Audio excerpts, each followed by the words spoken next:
He said it like it was nothing, like asking me to pass the salt.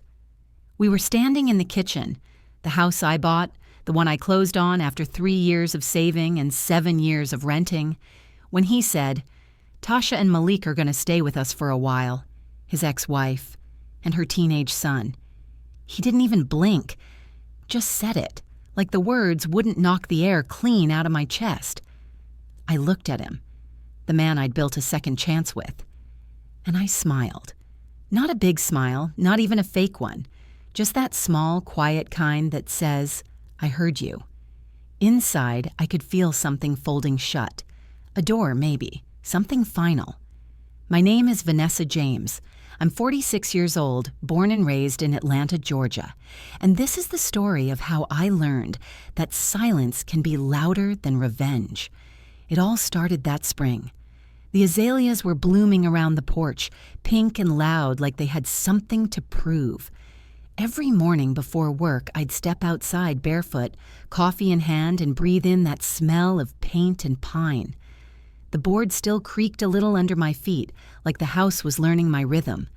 It was a modest 3-bedroom in East Point. Not fancy, but clean, sun-filled, and mine. Every nail in those walls was paid for by double shifts at Grady, tax refunds I refused to touch, and nights when all I ate was hospital vending machine soup. When I called my mama to tell her I'd closed, she cried. "Your granddaddy built houses, baby," she said. "You got it honest." Her voice cracked through the static, but I could still hear that smile. Pride sounds different when it comes from struggle. It hums deeper. Darius had been supportive, or at least he looked the part. "Baby, that's your dream," he said while scrolling through Zillow like he cared. "We in this together." But when closing day came and the lender asked whose name to put on the deed, he waved it off like it was a restaurant tab. "Let her have it," he said. At the time, I thought that was love, a generous kind of manly gesture. Now I realize it was just indifference dressed in confidence. The first few months were sweet. We cooked in the new kitchen with Motown playing from my old Bluetooth speaker. He grilled ribs on the back deck and told stories about his glory days at Morehouse. We hosted neighbors, went to church on Sundays, and talked about painting the 3rd bedroom sage green for when his daughter visited. But little things started to go missing. Not objects, just energy. Text messages that ended with, instead of "love you." Late nights explained by paperwork. A phone flipped face down on the counter. A silence that filled a room before I even walked in. Still, I didn't press. I'd learned the hard way that pressing too soon makes a man defensive. So I prayed on it, worked my shifts, kept my peace. Then came that Sunday morning. The kind of quiet, syrupy, Georgia morning where sunlight feels like a second skin. I was frying bacon, robe tied loose, humming "His Eye is on the Sparrow." The smell of butter and coffee tangled in the air. He walked in slow, poured himself a mug, leaned on the counter, and said it like we were talking about the weather. "Tasha and Malik are going to stay with us for a while." The sizzle from the pan filled the silence between us. I turned off the stove, set the spatula down, and turned around. "Come again." He didn't even flinch. "They lost their place. She's got nowhere to go. You know Malik's still in high school. They just need a couple of weeks." A couple of weeks. Funny how small lies wear soft shoes. "Darius," I said slowly, "I'm sorry they're struggling, but this ain't a shelter, and that's your ex-wife." He sighed. That long, patient sigh men use when they think they're the reasonable one. "It's just temporary. You got that big guest room, they'll stay out your way." Your way. That was the moment I noticed the shift in pronouns. It wasn't our house anymore. It was mine, but only when the bills came. I didn't argue. I've learned that sometimes silence makes a louder point than a scream ever could. So I smiled, wiped my hands. "All right then," I said, and that was that. That night, after dishes and quiet and everything normal, I sat on the porch. The moonlight brushed the new paint, soft silver. I opened my journal and wrote it all down. The date, the words, the tone. My grandma always said, "Keep your receipts, baby. The Lord might not need 'em, but the judge will." I didn't know why I was documenting it. Not yet, but my spirit did. 2 days later, they arrived. A red Nissan Altima with a dented bumper pulled up, coughing smoke like it was tired too. Out stepped Tasha. Tall, pretty, the kind of woman who smiles wide when she knows you watching. Her jeans were tight, her perfume strong enough to walk in before she did. Malik followed, earbuds glued in, dragging a duffel that scraped my driveway like sandpaper. "Hey, Vanessa," she said, flashing that sweet but sharp smile. "Thank you so much for letting us stay." I wanted to correct her. "I didn't let you stay." He did, but I just nodded. "Welcome." They carried box after box inside. Not luggage, boxes. She even brought plants. And Darius? He helped her unpack, laughing about old times like they were catching up at a class reunion. Every laugh landed like a tap, tap, tap on my ribs.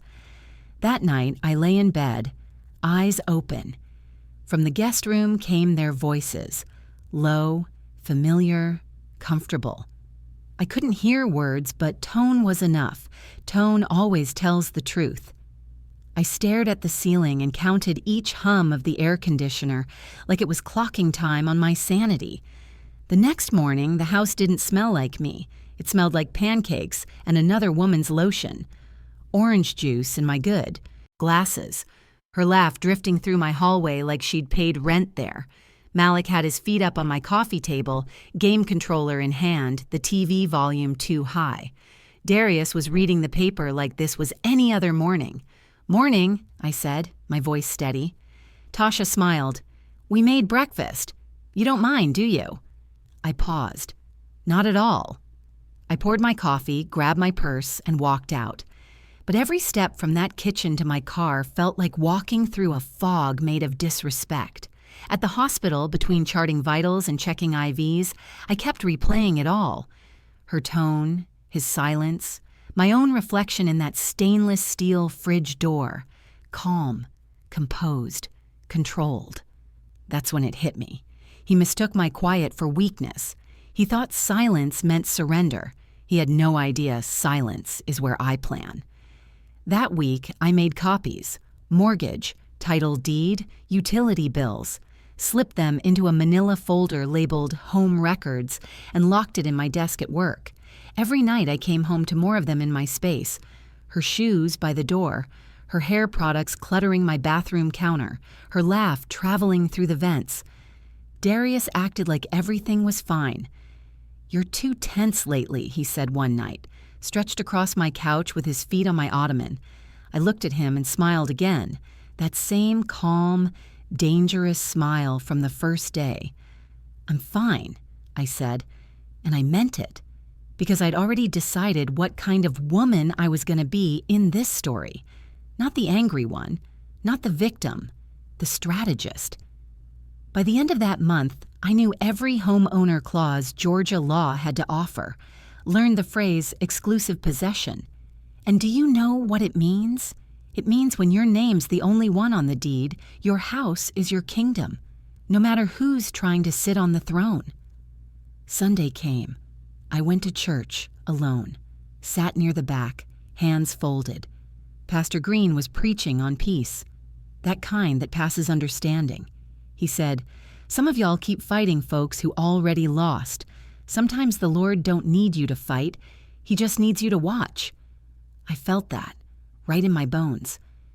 When I got home, Tasha was in my kitchen again, rearranging my spice rack like she owned it.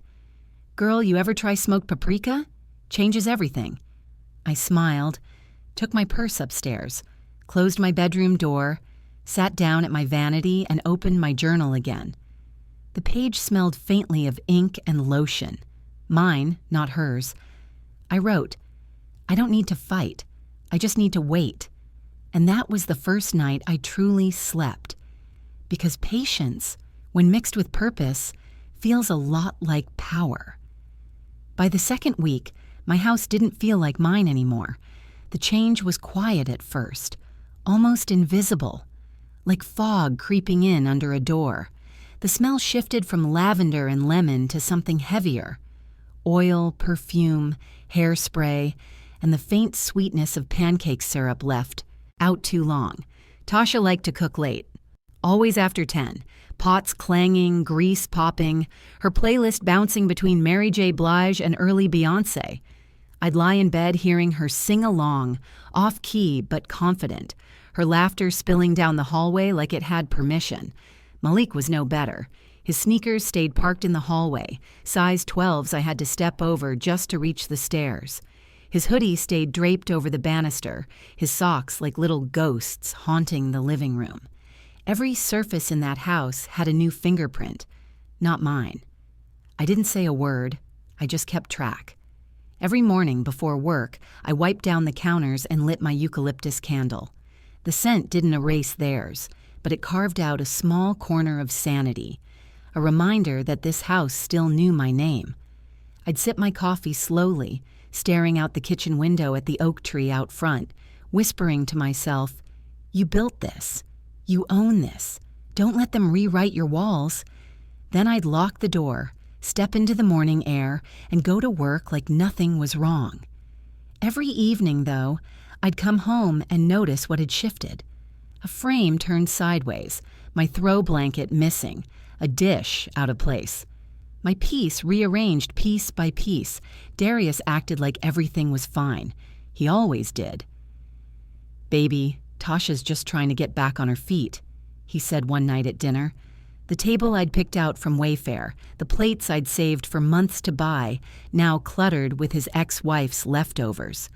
I was eating quietly, pushing green beans across my plate. He was talking about Tasha's job search like it was a group project. "She's been applying to a bunch of places. Malik's got after-school practice now. Things are settling down." I nodded, lifted my glass, and said, "That's good." He smiled, relieved. He didn't notice the calm in my voice. He never did. He didn't see how every sip of tea was measured, every word chosen. Because when you've lived long enough, you learn. Some silences aren't empty. They're loaded. A few nights later, I caught something I couldn't unsee. His phone lit up with her name, Tasha, even though she was just down the hall. I watched his eyes soften at the screen, the way they used to soften for me. His thumb brushed the phone before he flipped it over. That laugh, too. I noticed it one evening when I walked in early from my shift. They were sitting close at the kitchen table, elbows almost touching, flipping through old photos. He looked up fast, like a boy caught stealing. "Vanessa, come look at these," he said too brightly. Tasha smiled, holding up a picture. "Back when Darius still had hair." They both laughed. I didn't. "I'm good," I said, and walked upstairs. My room greeted me like a memory. Soft gray walls, cream curtains brushing against the windowsill. Every inch of that space was built from sacrifice. From every night I came home, limping after 12 hours on my feet, I stood there staring at my reflection in the mirror and whispered, "They think this house is a favor, but this house is a promise." Every corner was proof of what I'd survived. The mortgage payments, the credit repairs, the years of saving instead of living. I wasn't about to let anyone trespass on that victory, so I decided to protect it. Not with noise, but with paperwork. The next day on my lunch break, I called Clara. She'd been my friend since nursing school and now worked at a law office over in College Park. "Girl," she said, laughing as soon as she answered, "you better not be calling me with some man trouble." I smiled. "Oh, it's not trouble. Not yet. I just need to know what's mine stays mine." "Your house still in your name?" she asked. "Every letter." "Well then, baby, you hold all the cards. You just make sure your ducks are in a row. Mortgage, title, insurance. Don't give nobody a key they didn't earn." I thanked her, hung up, and sat there in the hospital break room, staring at the vending machine hum. Her words sank deep. That night, I pulled out every folder I owned. Mortgage, title, insurance, HOA letters, bills. I highlighted every line that read sole ownership and drew a star beside it. Then I applied for a fresh homeowner's policy under my name alone. No cracks, No loopholes. Meanwhile, Tasha got comfortable. Too comfortable. She started answering my door. "I got it," she'd shout when the delivery guy knocked. She'd take my Amazon packages, open them, and act surprised when I walked in. "Oh, I thought it was mine," she'd say, holding my new throw blanket like it belonged to her. She invited friends over just for coffee. Women I'd never met sat on my couch, laughing over her stories, sipping from my mugs. And one morning, I came downstairs to find her at my laptop. "Oh, I was just checking Malik's grades," she said. I smiled. "No problem, just make sure you log out." That smile scared Darius. I could see it. It was the first time he didn't know what was behind it. At work, the quiet followed me. "You all right, Vanessa?" asked Nurse Jordan as we prepped IVs. "I'm good," I said automatically. She looked at me over her glasses. "That's not the good kind of good." I smiled faintly. "It's the kind that lasts." And she nodded, slow, like she understood a woman choosing strategy over chaos. I started staying late, volunteering for extra rounds, triple-checking charts, wiping counters that were already clean, because at least in the hospital, everything made sense. Pain had purpose. Rules stayed rules. Home was the opposite. That Friday, I pulled into my driveway and heard music before I even stepped out. Laughter. The smell of charcoal. When I opened the door, I froze. They were throwing a party. In my house. Darius was out back on the grill, flipping burgers like he was on vacation. Tasha was inside pouring drinks, wearing one of my aprons. Strangers, my neighbors, her friends, sat on my patio furniture, plates piled high, laughter echoing through my windows. I stood there for a long moment, invisible in my own doorway. Darius turned and grinned. "Hey, baby, didn't think you'd be home this early." I scanned the crowd. "Whose idea was this?" Tasha laughed, setting down the punch bowl. "Just a few friends, Vanessa. You worked too hard. We wanted to bring some joy into this house." My house. I nodded once. How thoughtful. Then I turned, walked upstairs, and closed my door. The laughter followed me, faint but sharp. I sat at my desk and opened my journal. Date, time, names, details, receipts, my grandma's voice whispered. Always keep your receipts. By midnight, the noise faded. I heard the clatter of dishes, doors closing, muffled goodbyes. Then the knock. Darius pushed the door open. "You mad?" "No." He sat on the edge of the bed, rubbing his hands together. "You've been acting different lately." "I'm fine." He sighed. "You always say that." "Because it's always true." He looked at me for a long time, like he was searching for the woman he thought he understood, but she wasn't there anymore. That night, while he slept, I opened my laptop and began to read.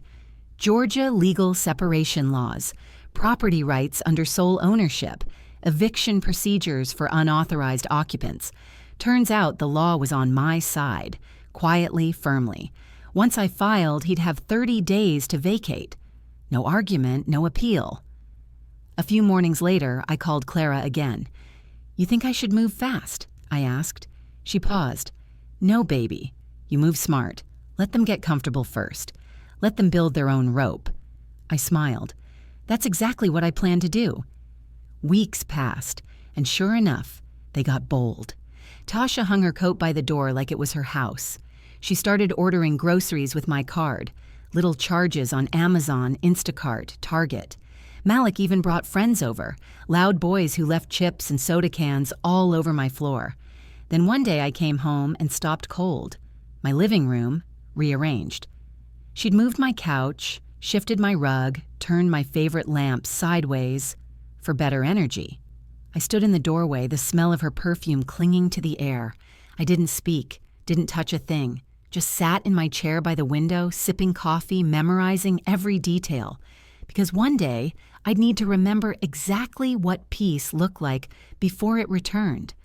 The more they settled in, the more they underestimated me. They mistook quiet for weakness, stillness for surrender. But I wasn't still.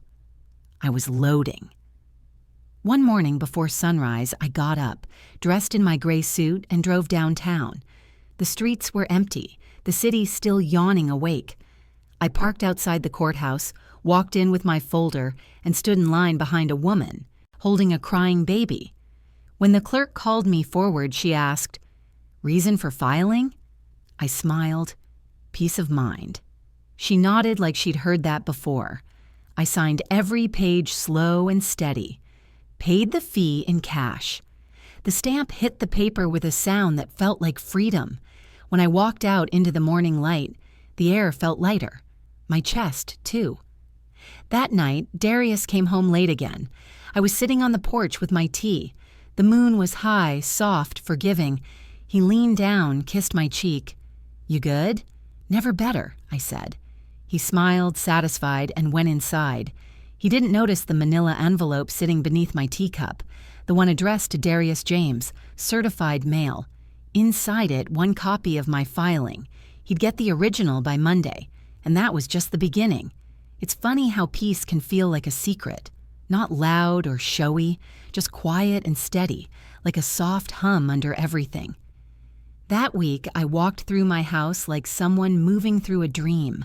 Slow, quiet, certain. My steps had purpose again. My breathing felt easier, the kind of calm that doesn't come from comfort, but from clarity.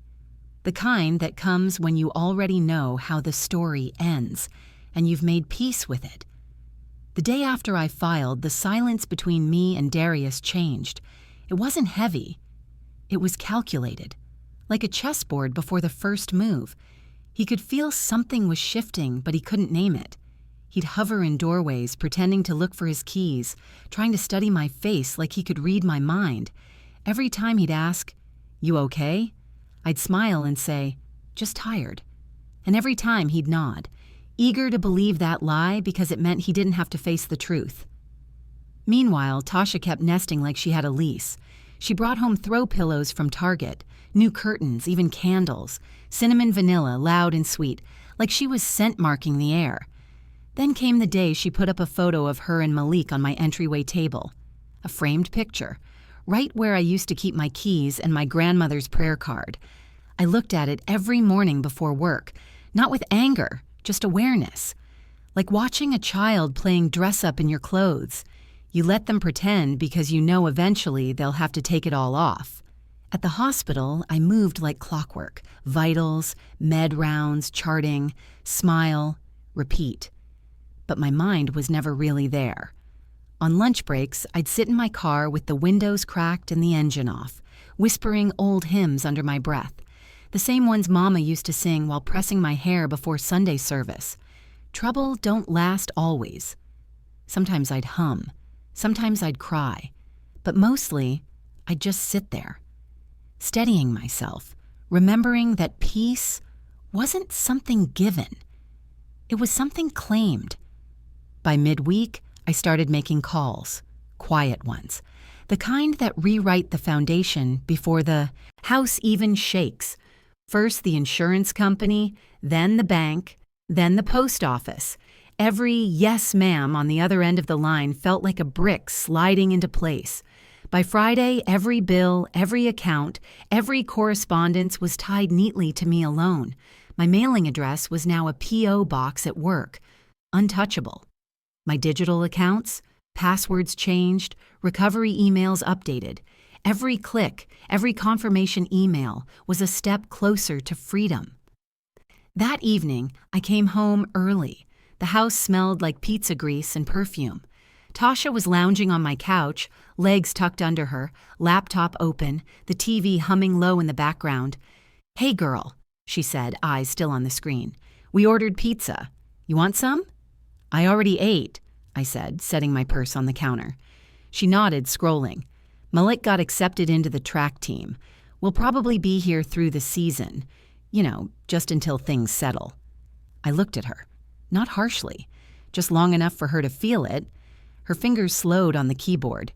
"You mean until you settle?" I said softly. Her smile flickered. "What's that supposed to mean?" "Nothing at all." Then I turned, humming low to myself as I climbed the stairs. In my room, the air was still, the kind of still that feels sacred. I pulled out the folder from under my nightstand, the one labeled Exit Plan. The manila edges were worn now, the ink from my pen pressing deep into the paper. Inside, the certified copy of my filing receipt slid neatly beside my checklist. Change locks. Notify utilities.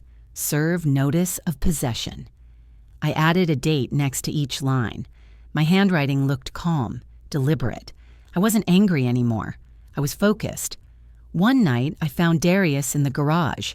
He was fixing something, tightening a bolt on the same shelf he'd tightened last month. The kind of busy work men do when they feel a storm coming but don't know where it's blowing from. "You've been different," he said finally. I leaned against the doorframe. Maybe I just got quiet enough to hear myself think. He chuckled nervously. "You still mad about Tasha and Malik?" "Mad?" I smiled faintly. "No." He frowned. "Then what's this energy?" "Preparation." He blinked. "Preparation for what?" "You'll see." And I turned, leaving him there, surrounded by his tools and half-finished lies. A few days later, I met Clara in person. We chose a small coffee shop near her office, quiet, tucked between a nail salon and a florist. She came in with her usual presence, brisk, confident, smelling like espresso and Chanel No. 5. "Now listen," she said, flipping through a folder thick with documents. "Once the 30-day notice goes through, he'll have to vacate or risk eviction. But you gotta stay cool. No confrontations." I sipped my latte. Cool is my specialty. She gave me a look, half admiration, half warning. "You sure you're ready for this?" I smiled. "Clara, I've been ready since the day he told me his ex was moving in." She nodded. "Then finish what you started." Back home, I began detaching piece by piece. The wedding photo, down. The one from the courthouse, me in a blue dress, him in a cheap suit that didn't quite fit. I slid it into a drawer without a sound. My clothes, divided. Everyday things stayed in the closet. The rest went into a suitcase under the bed. Jewelry, deeds, insurance forms, my grandmother's Bible, all wrapped neatly in a towel and tucked beside it. It wasn't packing, it was preserving. Meanwhile, life downstairs went on like nothing was happening. Malik watched TV. Tasha cooked loud, sang louder. Darius tried to make small talk about the weather, about bills, about anything except the silence sitting between us. But something in the air had changed. Even the house could feel it, like it was waiting. Sunday morning came with sunlight sharp as truth. I got dressed for church, pressed white blouse, navy skirt, low heels, my grandmother's cross around my neck. When I walked into the kitchen, they were all there. Darius and Tasha, laughing over pancakes like a sitcom family. "You going alone?" he asked, fork halfway to his mouth. "Yes." He studied me. "You sure you're okay?" "More than okay." I grabbed my keys and purse, paused, then turned back to him. "Oh, and Darius, check the mail today. There's something for you." He frowned. "From who?" "You'll see." And I walked out, the click of my heels echoing down the hallway like the end of a sermon. At church, Pastor Green was preaching from Psalms. "He prepares a table before me in the presence of my enemies." The congregation hummed their amens, but I sat still, pen in hand. I wrote that line in my notebook and underlined it twice. Because sometimes that table isn't a metaphor. Sometimes it's your kitchen table, and your enemies are sitting at it, eating your pancakes. When I got home that evening, the sun was low. The house looked peaceful from the outside, blinds drawn, porch light flickering on. Darius was waiting out front, envelope in hand. His face was tight, jaw clenched. "What is this?" he said, voice shaking between anger and disbelief. I set my purse down on the step. "You tell me." He waved the envelope. "It says you filed for separation." "That's correct." "You serious right now?" "Has a mortgage payment." He laughed, but it came out hollow. "After everything we've been through?" I nodded slowly. "Exactly after everything." He stared at me. His face hardened. "You can't just put me out, Vanessa." I'm not putting you out, I said calmly. The law is. Right then, Tasha opened the door, eyes wide. What's going on? I looked at her. You'll find out in a few days. Don't worry. I gave y'all plenty of time. Darius stepped closer, lowering his voice. You trying to embarrass me? I met his eyes. No, you did that yourself. And I walked past him, through my doorway, my threshold, and into the home that had always belonged to me. That night, he slept on the couch. I could hear him shifting, sighing, muttering under his breath. The refrigerator door opened, closed, opened again. He was restless. But me, I slept, deep, dreamless, peaceful. For the first time in months, I didn't wake up checking shadows or sounds. The next few days, I moved through my routine like a ghost of my old self, calm, precise, untouchable. I went to work, came home, cooked small meals for one, sat on the porch with tea while the cicadas buzzed and dusk painted the street gold. I didn't argue, didn't explain, didn't engage. When Tasha started packing small things, just in case, I didn't react, because there was nothing left to say. The clock was already ticking, and I wasn't the one running out of time. One afternoon, I came home early. The air was thick with tension, that pre-storm kind of quiet. Tasha was sitting at the kitchen table crying softly. Darius stood behind her, arms folded, jaw tight. She says we can't stay here, Tasha said between sniffles. I walked to the sink, poured a glass of water, and took a slow sip. She's right, I said simply. This ain't right, Vanessa, Darius said, stepping forward. You making us look bad. I met his eyes, calm, steady, certain. No, Darius, I said softly. I'm just making things clear. Then I set my glass down, turned, and walked out to the porch. The sun was setting low, spilling orange across the porch rail. The wind smelled like magnolia and rain. I stood there, hands resting on the banister, thinking about all the years I spent trying to hold things together, patching holes I didn't make, fixing leaks I didn't cause. And right then, it hit me. I didn't have to fix anything. All I had to do was walk in my truth and let the rest crumble where it stood. When folks show you who they are, believe them. That's what my mama used to say. She'd usually say it after hanging up the phone from some cousin asking for money, or after Daddy promised he'd quit drinking again and didn't. But I never thought that lesson would come for me like this, standing in the middle of my own living room, surrounded by strangers who thought they owned a piece of my peace. A few days after I served the notice, Darius turned into the man I wished he'd been 6 months ago. Suddenly, he was Mr. Romantic again. Flowers from Kroger sitting on the counter like a peace treaty. Little, "How was your day, baby?" Texts I hadn't seen in months. Even offered to pump my gas one morning. Like that could erase what he'd done. But I wasn't angry anymore. I'd moved past that. Once a woman finds her peace, love can't compete with it. Not the kind that's been patched up too many times. Meanwhile, Tasha was unraveling. I could hear it.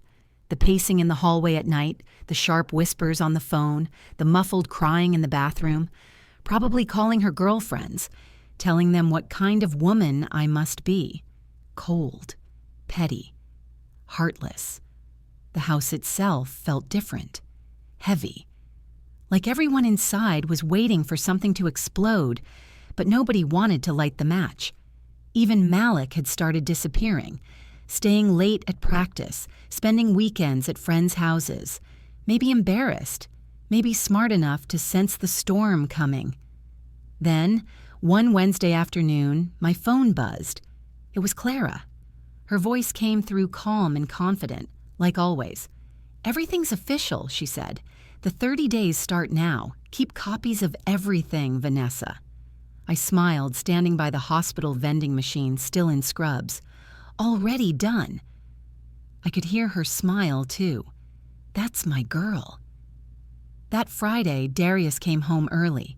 He followed me into the kitchen, still wearing his work shirt, the one with his name stitched above the pocket, like he needed to remind himself who he was. His jaw was tight, his eyes hard. "You think you won, huh?" I didn't even look up from the pot I was stirring. "I'm not playing games, Darius," he scoffed, stepping closer. "This is my house, too."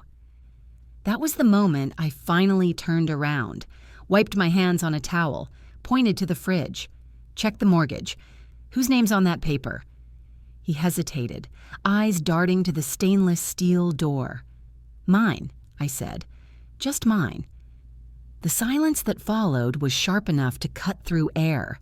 Then, right on cue, Tasha walked in, holding her coffee like it could shield her. "This ain't right," she said, voice trembling with pride and fear. "You knew we didn't have nowhere to go."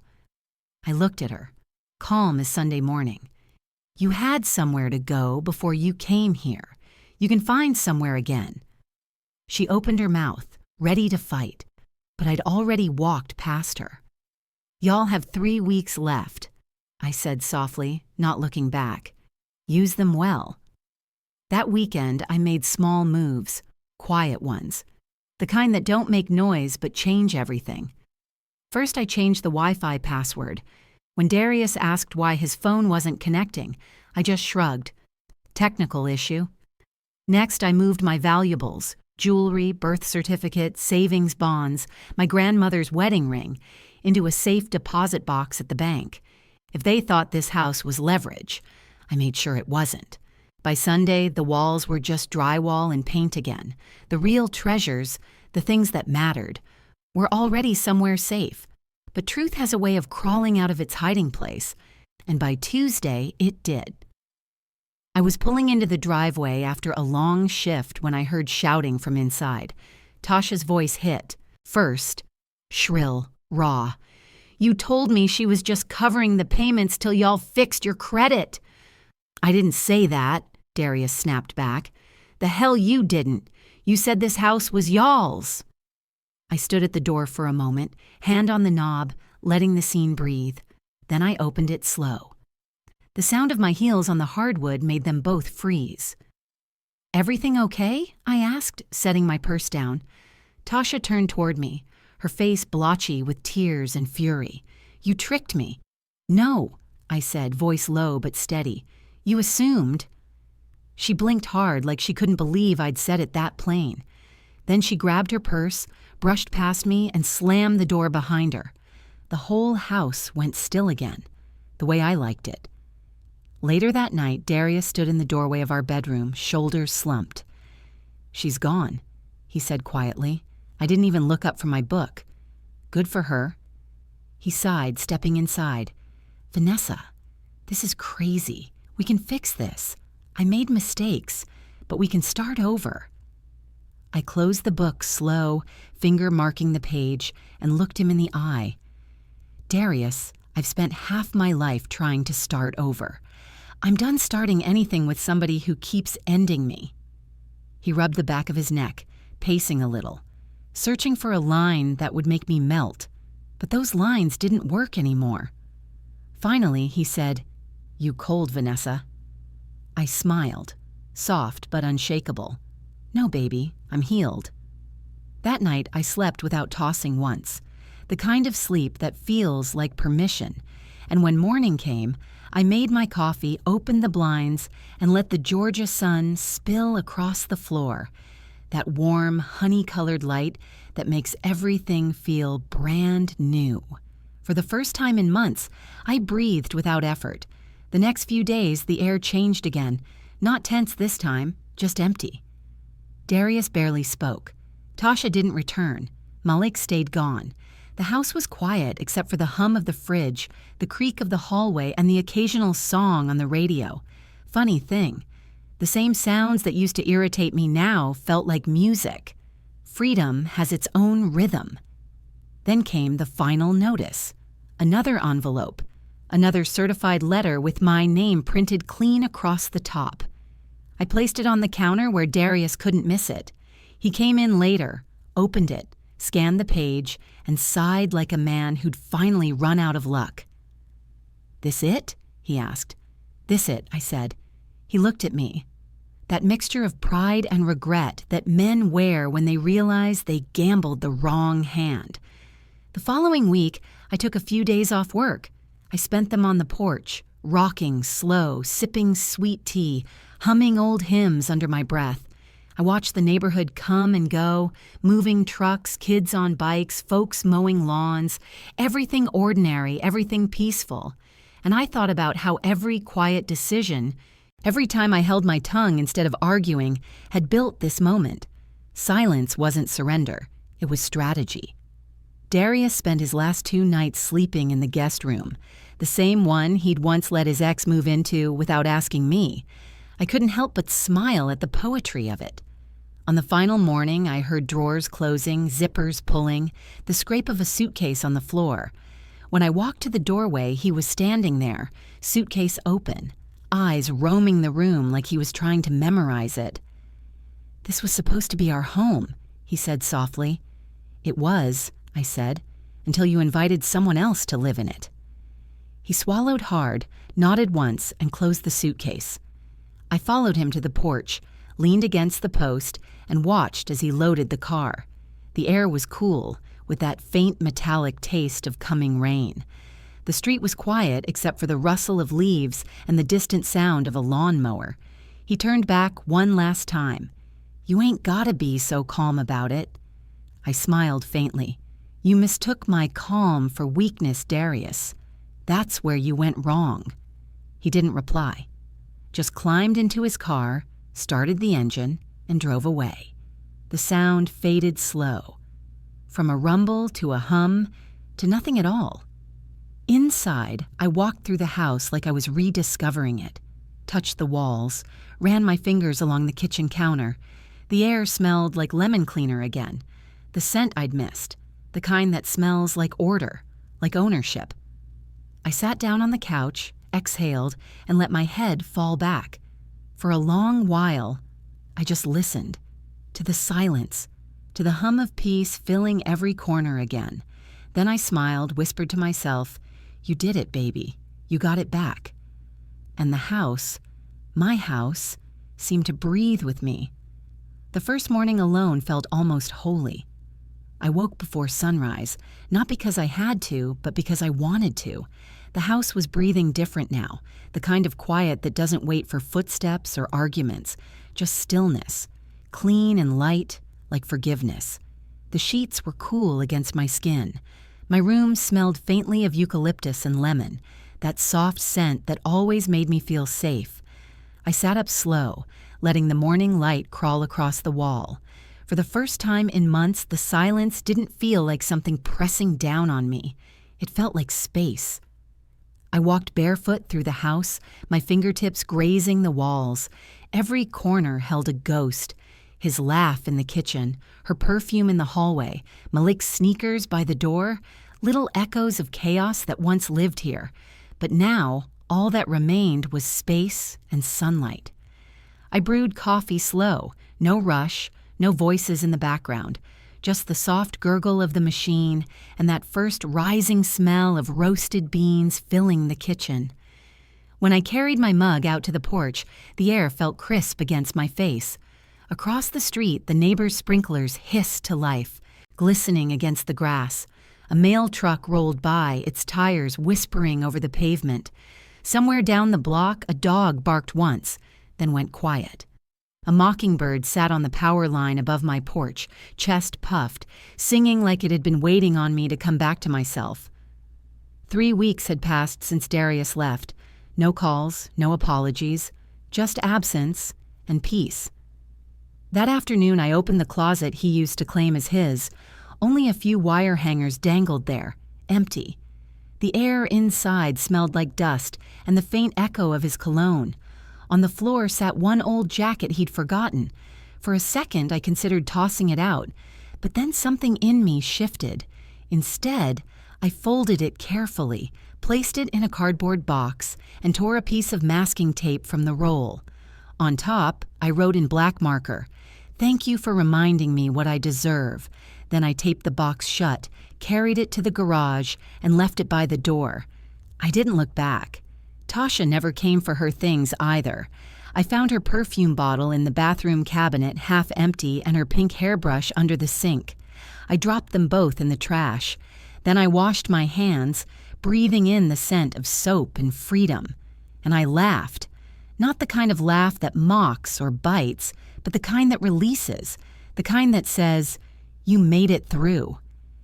A few days later, Malik messaged me on Facebook. "Miss Vanessa, I'm sorry for how we acted. You didn't deserve that." I read it twice before typing back. "You're young, baby. You'll learn. Be kind to your mama, but don't let anyone make you smaller." He heart-reacted. Didn't say anything else. That was enough. I took a week off from work, not to rest, but to reclaim. I painted the guest room a soft sage green, the color of peace and new beginnings. The smell of fresh paint filled the air, sharp but clean. I opened every window, letting the breeze roll through. Sunlight fluttered across the walls. The whole room felt like it was exhaling. I replaced the old curtains, bought new bedding, burned sage in the doorway until the smoke curled like prayer.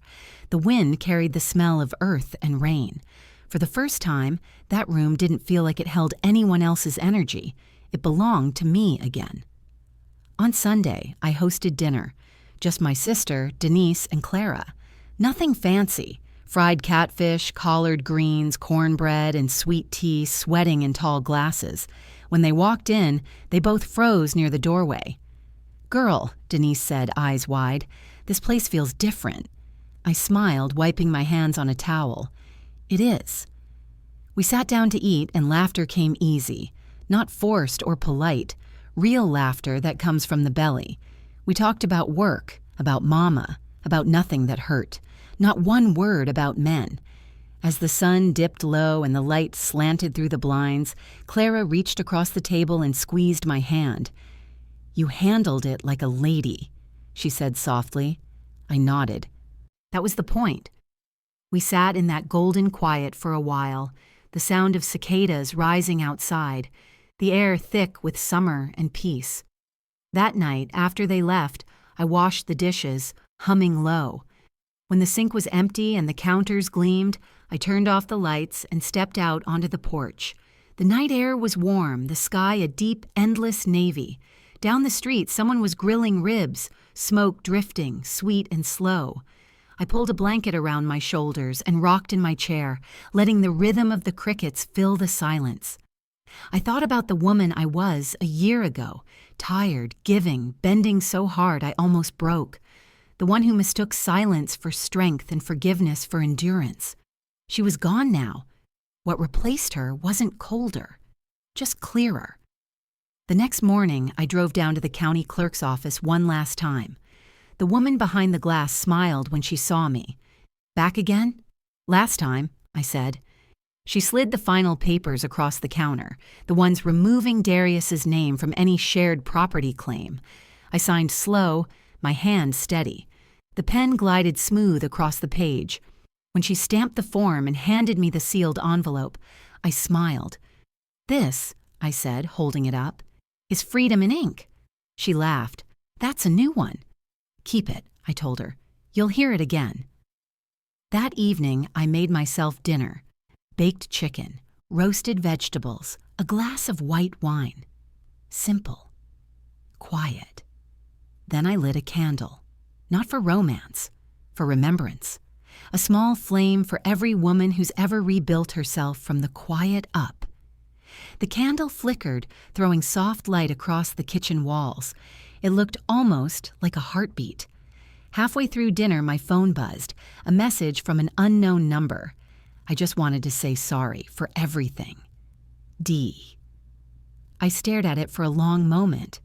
The phone screen glowed against my skin, waiting for a response. Then I pressed delete. Not out of spite, not even out of pride, just because I didn't need it. Forgiveness isn't always a door you open for someone else. Sometimes it's the key you use to walk yourself out. Later that night, I stood by the window, looking out at the streetlights painting gold circles on the pavement.